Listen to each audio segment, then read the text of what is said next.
Hello everyone, Namaste.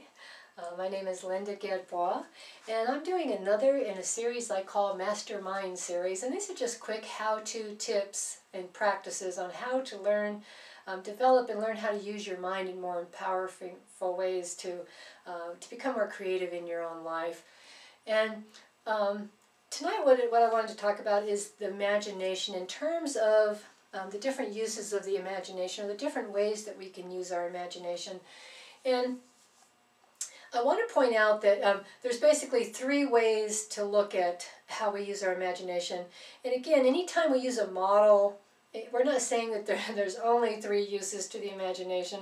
We're just trying to pick and create a model that we can use to gain understanding of different aspects of the same component or the same the faculty in terms of how we use it, because in order to work with something consciously or intentionally, we have to gain an understanding of the behavior or how it works so that we can intentionally interact with it. So tonight I want to point out basically three levels of the imagination, or three ways that we very typically use our imagination. And the first one is the one that most of us do a lot. But most of the people, if I say imagination, they don't really relate to this as being a way of using the imagination, although it's actually the most common way. And this is what I call the unconscious method. And this is just that, what we fondly refer to as the broken record, the internal dialogue inside your head that's just always talking about stuff. It's always, it's like, it's out here in time and space someplace, right? It's never present, and it's always reliving the past, rehashing things, kind of, talking about what it should have done or what it'll do next time, or it's out here in the future and it's trying to anticipate, what tonight's going to be like, what dinner's going to be like, what our, meeting at noon tomorrow is going to be like. So it's always trying to anticipate what's coming or what our experience is about to be, or it's back here dwelling in something that's already happened. And we have various levels of our imagination, but all of us have. It's kind of a fallacy that, I'm not visual, so I can't visualize. We actually do all of the senses. We definitely have preferences and some that we use most often, so we're better at them.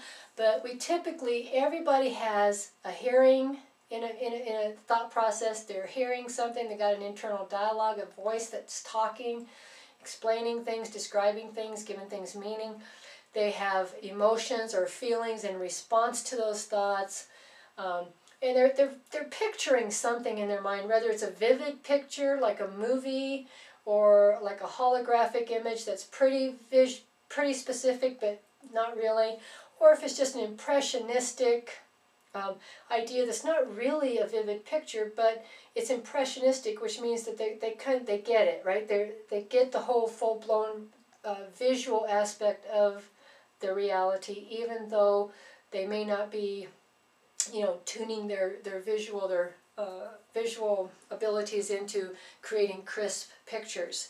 So, but this is the most primary way that we use our imagination, and naturally it's also the most unproductive, right? But the untutored mind, so to speak, wanders all over the place. And then we have what most people think of when we say the word imagination, and this is the type of process that artists go through. This is the part that takes an inspired idea, a notion, a desire for something, and you hold it in your mind, and you begin thinking about it, and as you think about it, you begin bringing detail to it. And, it's detail, visual detail, contours, attributes, qualities, and it takes an abstract idea and turns it into a tangible reality. Because the job of an artist is to take a cool thought, an inspired notion, and develop it in such a way that they can produce a physical product, right? They take abstract and bring it into reality as touchable, seeable, feelable, hearable, tasteable, okay? So this is what most people think of the imagination, and there's various degrees of skill in using it for that. But the higher level, or the more masterful level for using the intuition or using the imagination is what I call the intuitive imagination. And the reason I say that it's more masterful is because this aspect of the imagination requires us to become almost like a neutral vessel or a neutral channel for ideas and information to flow, or almost like a tuning device that's going to tune in and allow an entire experience, scenario, vision to form in us without directing it, controlling it, deciding what it needs to be, what it needs to be about, and using our personality and our identity to interpret situations. Because when we do that, it's a very limited perspective. We're inside our heads looking out, and we're always telling a story as if we're the main character, right? Life's happening to us. That's how we tend to see it for the most part. But so how we use our imagination from an intuitive perspective is whenever we come into a situation, first of all, we become fully present in our body, fully present in the moment. We come into a situation, whether it's a whole situation, an event, encounter with another person, an animal, and we sense the feeling that's around us as well as the feeling that's being aroused inside of us, or that's resonating and being kind of stimulated in us. Because if we just create a kind of a calm, neutral stance, we'll notice that, see, energy works by forming resonance. So whatever's out here, whatever quality, emotional mood that's kind of in the environment, so to speak, is also going to stimulate that same feeling quality in us.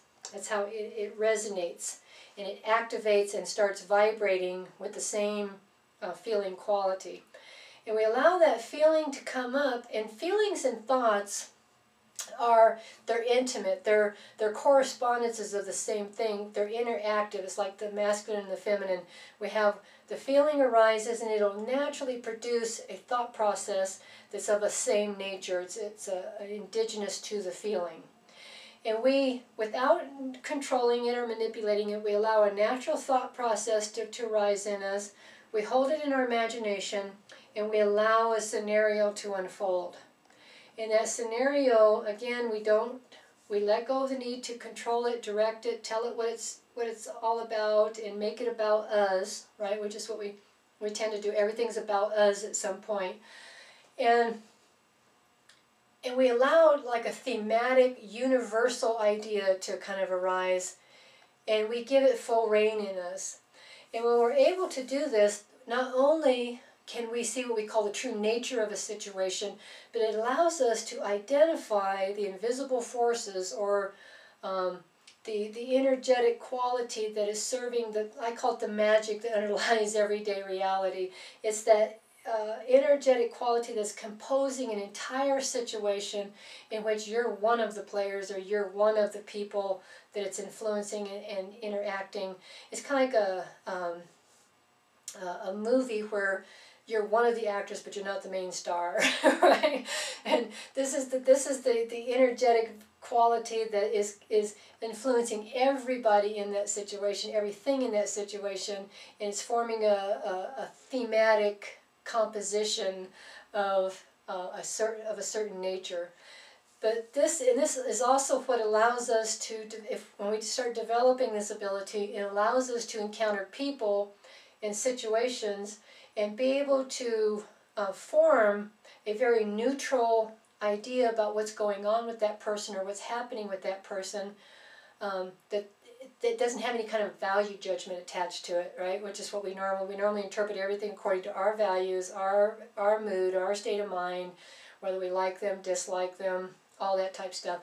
But so it really helps us to be able to walk in and see the true nature of any situation, to see the underlying reality in any situation, and to also be able to relate and communicate to people at their level, rather than always kind of taking what we're perceiving from them and running it through our own filters to kind of reinterpret it to mean something entirely different. So, but these are just several of the different ways to use the imagination, and developing our intuitive abilities is probably one of the most powerful tools that we can develop in life, because it helps us to get out of ourselves and begin seeing unified realities of greater and greater significance. And it also helps us to be able to see the true nature of things as they exist outside of us, so to speak.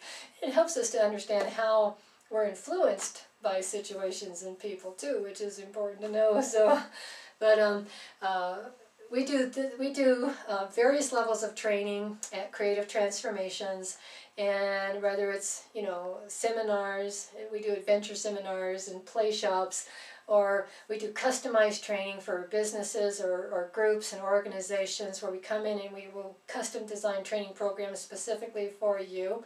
And we do, you know, one-on-one training.